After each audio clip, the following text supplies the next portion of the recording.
మార్చి 28, 2024 సుందరయ్య విజ్ఞాన కేంద్రంలో ఐక్యత రాగం ఉద్యమ కెరటాలు అనే సంస్థ ద్వారా ఎన్జిఓ సంస్థ శ్రీవాద మొత్తము కలిసి స్త్రీలు తమ పోరాటాలను తమ సమాజంలో చేసిన సేవలను గుర్తిస్తూ వారి చారిత్రక ఆధారాలతో సహా పరిచయం చేయటం జరిగినది. ఈ సందర్భంగా గొల్లసుద్దుల నాటకాన్ని కూడా ప్రదర్శిస్తూ తమ చారిత్రక ఆధారాలు తెలియజేశారు. ఈ సన్నివేశాలు ఇలా ఆఫీసులలో ఫంక్షనాలలో కాకుండా ప్రతి స్కూల్లో విద్యార్థులకు నేర్పితే ఆ చారిత్రక ఆధారాలతోటి విద్యార్థులు చైతన్యమై రేపటి సమాజానికి ఓ పదునైన సమాజానికి అందించిన వారవుతారు. దేవుడి దృష్టిలో అందరూ సమానమే అయినప్పుడు మానవుల మధ్య ఈ వివక్షత ఎందుకు అని ప్రశ్నించారు ఫాతిమా షేక్ గారు. చీకట్లను చీల్చిన జ్ఞాన కిరణం ఫాతిమా షేక్.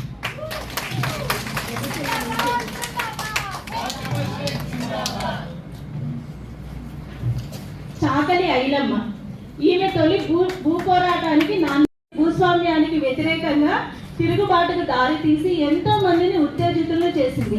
1940-44 మధ్య విస్మూర్లో దేశ్ముఖ్ మరియు రజాకార్ల అరాచకాలకు వ్యతిరేకంగా ఐలమ్మ జెండా పట్టింది. నిజాం ప్రభుత్వానికి వ్యతిరేకంగా ఈమె చేపట్టిన ఈ పోరాటానికి ఆమె ఇల్లే ఒక కేంద్రం అయింది. తెలంగాణ వీరనారి చాకలి ఐలమ్మ గారికి జిందాబాద్. మల్లు స్వరాజ్యం తెలంగాణ సాయుధ పోరాట యోధురాలు. నిజాం ప్రభుత్వానికి వ్యతిరేకంగా ప్రజలను చైతన్యవంతులను చేస్తూ భూస్వాముల గడీలపై దాడి చేసి ధాన్యాన్ని పేద ప్రజలకు పంచేవారు. నిజాం సైన్యం ఆమె ధైర్య సాహసాలను ఎదుర్కోలేక ఆమె ఇంటిని తగలబెట్టి పట్టిస్తే 10,000 రూపాయల నజరానా ప్రకటించింది. ఆమె జానపద పాడీలో కట్టి పాటలు పాడుతూ ప్రజలను చైతన్యపరిచేది. ఆమె తుపాకీ చేతబట్టి గుర్రం మీద తిరుగుతూ రాత్రనక పగలనక ఎంతో ధైర్యంగా రజాకారులను తిప్పికొట్టారు. ఆంధ్రప్రదేశ్ శాసనసభకు 2 సార్లు ఎన్నికై ఆమె ఆ ప్రజల తరపున అసెంబ్లీలో ప్రశ్నలు లేవనెత్తి ఆ పదవికే వన్నె తెచ్చారు. నా మాట తుపాకీ తూట మల్లు స్వరాజ్యం గారు. రేవతి తన జీవితంలో తాను ఎదుర్కొన్న అవమానాలు, చీత్కారాలు, సంఘర్షణలు ఒక హిజ్రా ఆత్మకథగా రాశారు రేవతి. ఆమె ఎంతో ధైర్యంగా పోరాట స్ఫూర్తితో లింగ మార్పిడి చేయించుకున్న వ్యక్తులకు సమాజంలో ఉన్న హిజ్రా యొక్క లైంగికతకు సంబంధించి చాలా ముఖ్యమైన సమస్యలను లేవనెత్తింది. కొంతమంది సాంప్రదాయవాదులు ఈ పుస్తకాన్ని ఖండించారు. సెక్స్ వర్కర్స్ కీర్తించేలాగా ఈ పుస్తకం ఉందని అభిప్రాయం. జై సత్రంగి సలాం. నళిని జమీలా ఈమె కేరళలోని త్రిశూర్లో పుట్టింది. తనకి 24 సంవత్సరాల వయసు ఉన్నప్పుడు భర్త క్యాన్సర్తో చనిపోయారు. అప్పటి వరకు ఆమె పొలం పనులు చేసేది. భర్త మరణంతో పిల్లలను పోషించుకోలేక కష్టపడుతున్నప్పుడు రోషించి అనే సెక్స్ వర్కర్ జమీలాకు పరిచయమైంది. ఒక సీనియర్ పోలీస్ అధికారి మొదటి కస్టమర్గా జమీలా దగ్గరకు పంపింది రోషించి. మర్నాడు పొద్దున గెస్ట్ హౌస్ నుంచి బయటకు వస్తుండగా పోలీసులు ఆమెను చితకబాదారు. ఈమె నాయకత్వంలో వీధి ఆధారిత సెక్స్ వర్కర్ల దుస్థితిపై నిరసనలు, పోరాటాలు చేశారు. బెంగళూరులో జరిగిన ఎయిడ్స్ కౌన్సిలింగ్ ప్రోగ్రాంలో ఆమె కండోమ్స్ పంచడమే కాక అవగాహన పెంచడము, సెక్స్ వర్కర్ల పిల్లలకు ఉచిత విద్య అందించాలని ప్రభుత్వాన్ని డిమాండ్ చేశారు. ఈమె ఒక సెక్స్ వర్కర్ ఆత్మకథ అనే పుస్తకాన్ని రాశారు.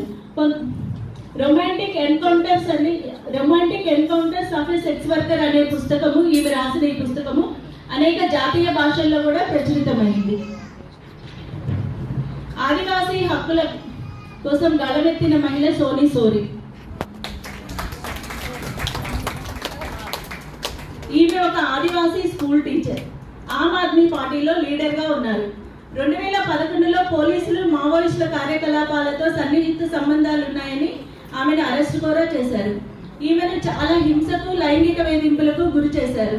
2013లో ఈమెపై పెట్టిన కేసులన్నీ నిరాధారమైందని తేలిన తర్వాత జైలు నుండి విడుదలైన తర్వాత మావోయిస్టులకి ప్రభుత్వానికి జరుగుతున్న చాలా గొడవలలో కేసుల పాలైన ఆదివాసీ స్త్రీల హక్కుల గురించి ఈమె పోరాడారు. ఆదివాసీ హక్కుల కోసం గళమెత్తిన సోనికి జిందాబాద్. దయామణి బార్లా, ఈమె జార్ఖండ్ రాష్ట్రానికి చెందిన గిరిజన పాత్రికేయురాలు. జార్ఖండ్ ప్రాంతంలో ముండా తెగ ప్రజలు ఇతర గిరిజన సంఘాలు ఎదుర్కొంటున్న అనేక సమస్యలను ప్రభాత్ ఖబర్ అనే పత్రిక ద్వారా ప్రజల దృష్టికి తీసుకురాగలిగారు. ఈమె ఇండియన్ సోషల్ యాక్షన్ ఫోరం జాతీయ అధ్యక్షురాలు. గిరిజనులకు జీవనాధారమైన సహజ వనరులను, భూమిని ఆక్రమించుకొని ప్రభుత్వం కర్మాగారాలను నిర్మించాలనుకున్నారు. గిరిజనులకు పరిహారంగా అందాల్సినవి కూడా అందడం లేదని ఆమె అభిప్రాయపడ్డారు. ఈమె ఒక పెద్ద స్టీల్ ఫ్యాక్టరీని కట్టడంలో అడ్డుకొని గిరిజనులకి ఆ హక్కులకు పొందేలాగా చేశారు. ఆమె అలా చేయడం వల్ల నిర్వాసితులైన 40 గిరిజన గ్రామాలకి నీటి వనరులు, పర్యావరణ వ్యవస్థలకు, ప్రజల జీవనోపాధికి అవసరమైన ముప్పు ఏర్పడకుండా కాపాడగలిగారు. నేరస్తుల గుండెల్లో ధిక్కార స్వరం బిల్కిస్ బానో. 21 సంవత్సరాల ఈమె అహ్మదాబాద్కు చెందిన రణ్దీప్పూర్ గ్రామానికి చెందిన ముస్లిం మహిళ. 2002 జూన్ నాడు ఉన్మాదులైన హిందూ మతోన్మాదుల గుంపు వీరి కుటుంబంపై మారణాయుధాలతో దాడి చేసి 3 సంవత్సరాల పాపతో సహా మహిళలందరిపైన అత్యాచారం చేయడం, 14 మంది వ్యక్తులను చంపడం జరిగింది.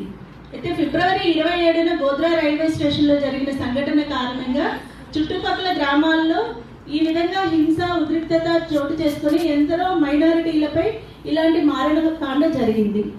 బిల్కిస్ కుటుంబం ప్రాణాలను కాపాడుకోవడానికి ఒక చోట నుండి మరో చోటకు వెళ్తున్నప్పుడు చాలా మంది హత్య చేయబడ్డారు. ఈ నేరంపై 2002 నుండి సుప్రీంకోర్టులో అనేక వాదనల తర్వాత 2024లో న్యాయస్థానం వీరికి జీవిత ఖైదు అమలు చేసింది. ఎలాంటి ఉపశమనాలు వారికి వర్తించవు అని తీర్పు ఇచ్చింది. ఆ నేరస్తులకు గుజరాత్ రాష్ట్రం మంజూరు చేసిన సామూహిక ఉపశమనాన్ని రద్దు చేస్తూ సుప్రీంకోర్టు అందరినీ తిరిగి జైలుకు పంపించింది. బన్వారీ దేవి.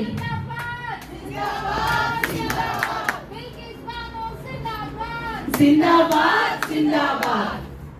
రాజస్థాన్లో బతేరీ గ్రామానికి చెందిన వ్యక్తి బన్వారీ దేవి. 1980లో బాల్య వివాహాలు, కుల వ్యవస్థ బాగా ఎక్కువగా ఉండే రోజులవి.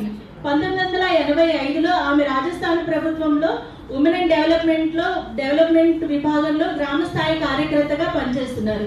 వృత్తిలో భాగంగా సామాజిక అంశాలపై అవగాహన కల్పించడం అనేది ఆమె పని.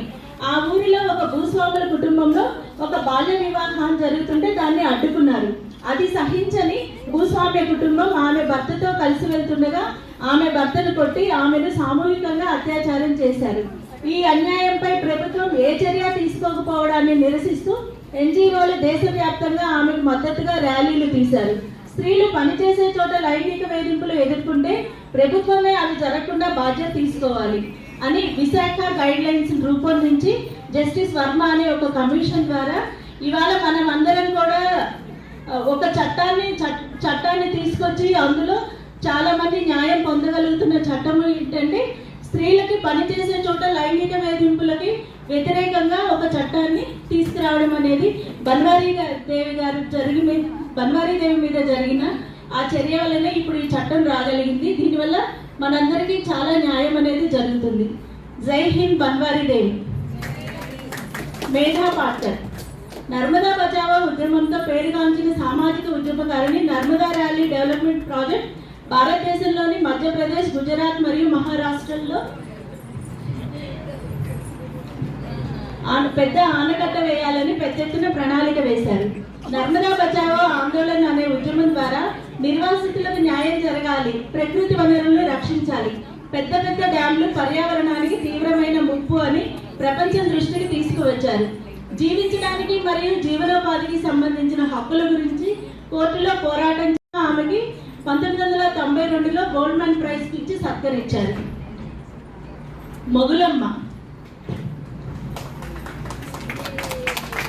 మొగులమ్మ స్వస్థలం సంగారెడ్డి జిల్లా పొట్టుపల్లి గ్రామం. ఆమె భర్త మరణం తర్వాత కుటుంబ బాధ్యత తీసుకోవాల్సిన అవసరం ఆమెకు ఏర్పడింది. ఇందులో ఆమెకు తన రెండవ కుమారుడు తోడుగా ఉన్నాడు. మొగులమ్మ దక్కన్ డెవలప్మెంట్ సొసైటీలో సంఘం మెంబర్గా చేరిన తర్వాత ఆమె కష్టపడే తత్వం, అంకిత భావంతో తన అనుకున్న గమ్యానికి చేరుకోగలిగింది. ఆమె జీవ వైవిధ్యం యొక్క పరిరక్షణ ద్వారా పేదరికాన్ని తగ్గించడానికి కృషి చేసినందుకు గాను ఆమె 2 సంవత్సరాలకు ఒకసారి ఈక్వేటర్ అవార్డును అందుకుంది. 5,000 మంది మిల్లెట్ సిస్టర్స్ కి దక్కన్ డెవలప్మెంట్ సొసైటీ వారు ఈమెను ప్రెసిడెంట్ గా చేశారు. వీరందరి తరపున ఆమె నారీ శక్తి పురస్కారాన్ని అందుకున్నారు. ఈ పురస్కారం భారతదేశంలో మహిళలకు అత్యున్నత గౌరవం. వరి అన్నం కన్నా చిరుధాన్యాలు మిన్న అనే నినాదంతో ఈమె ముందుకెళ్లారు.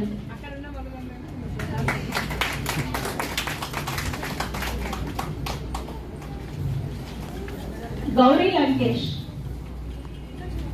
ఈమె కర్ణాటక రాష్ట్రానికి చెందిన సామాజిక కార్యకర్త మరియు పాత్రికేయురాలు. ఈమె తండ్రి పి లంకేష్ ప్రారంభించిన లంకేష్ అనే హేతువాద ప్రజాస్వామ్య పత్రికలో ఈమె సంపాదకురాలిగా పనిచేసింది. ఈమె ఆ పత్రిక ద్వారా రాజకీయ నాయకులు చేసిన అనేక అక్రమాలను బహిర్గతపరిచారు. అంతేకాక మతోన్మాదానికి వ్యతిరేకంగా రచనలు చేయడమే కాక స్వయంగా అనేక ఆందోళనల్లో పాల్గొన్నారు. ఈమె జర్నలిస్టుగానే కాక సామాజిక కార్యకర్తగా కూడా అందరికీ సుపరిచితురాలు. 2017లో మతోన్మాదులు ఈమె హిందుత్వానికి వ్యతిరేకంగా పనిచేస్తుందని ప్లాన్ చేసి ఆమె నివాసంలోనే గుర్తు తెలియని దుండగులు తుపాకీతో కాల్చి హత్య చేశారు. తన రచనలతో పేద, దళిత, ఆదివాసీ, అణచివేయబడిన వర్గాల హక్కుల గురించి, వారి అణచివేత గురించి ఎన్నో కథలను రాశారు. స్త్రీల హక్కులు, సమానత్వం కోసం పోరాడారు. తన పెన్నునే గన్నుగా మార్చిన గౌరీ లంకేష్ గారికి జిందాబాద్. దూబగుంట రోసమ్మ నెల్లూరు జిల్లా కలిగిరిలో దూబగుంట గ్రామంలో ప్రారంభమైన సారా వ్యతిరేక ఉద్యమంలో మహిళలకు ఈమె నాయకత్వం వహించారు. ఆ రోజుల్లో యువజనుల కోసం చదువు చెప్పే ఒక కార్యక్రమంలో ఆమె సీతమ్మ కథలో సారాకి బానిసయి కుటుంబాన్ని నాశనం చేసిన భర్త, గృహహింసకు గురి అయి ఎదురు తిరిగిన భార్య ఉంది. ఆ కథ ద్వారా వేలాది మంది మహిళలకు స్ఫూర్తి పొంది ఒక ఊరి నుంచి ఇంకొక ఊరికి ఆ ఉద్యమం వ్యాప్తి చెంది రాష్ట్ర స్థాయి ఉద్యమంగా మారింది. ఆ ఊరికి సారా వద్దు అనే ఉద్యమంతో పాల్గొన్న మహిళలంతా స్వచ్ఛందంగా పాల్గొన్నారు. తమ జీవితాల్లో సారా వల్ల జరిగే నష్టం వారందరినీ ఏకం చేసింది. ఈ ఉద్యమం తీవ్ర రూపం దాల్చి సారా వ్యతిరేక ఉద్యమం కాస్త సంపూర్ణ మద్యపాన వ్యతిరేక ఉద్యమంగా రూపొందింది. రోసమ్మ ప్రారంభించిన ఈ ఉద్యమంలో అన్ని వర్గాల మహిళలు పాల్గొన్నారు. తొలిసారిగా దేశంలోనే మొట్టమొదటిసారిగా మద్యపానాన్ని నిషేధించిన రాష్ట్రంగా ఉమ్మడి ఆంధ్రప్రదేశ్ నిలిచింది. జిందాబాద్ రోసమ్మ.